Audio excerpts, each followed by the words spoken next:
दोस्तों खेसारी लाल यादव जी के कोई भी गाना का रिलीज डेट सुनकर विरोधी को क्यों उड़ जाते हैं होश। तो इस वीडियो में आप लोग बने रहें दोस्तों, पूरा देखिएगा। पूरे सच्चाई के साथ इस वीडियो में हम बताने वाले हैं दोस्तों कब रिलीज होगा दोस्तों और किस चैनल पे आ रहा है दोस्तों। यह खुदा गाना का रिलीज डेट आ गया है दोस्तों जी। तो आप लोग के बता दें दोस्तों कि दबंग सुपरस्टार खेसारी लाल यादव जी इस गाना को गाए हैं। और आप लोग के बता दें दोस्तों कि अनुपम पांडे जी इस गाना को लिखे हैं, विनायक जी म्यूजिक दिए हैं दोस्तों।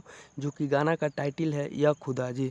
फिलहाल में गाना मटक मटक तो बवाल मचा ही रहा है दोस्तों। और फिर एक गाना लेके ऐसा गाना आ रहा है दोस्तों कि तबाही मचा देगा दोस्तों जी।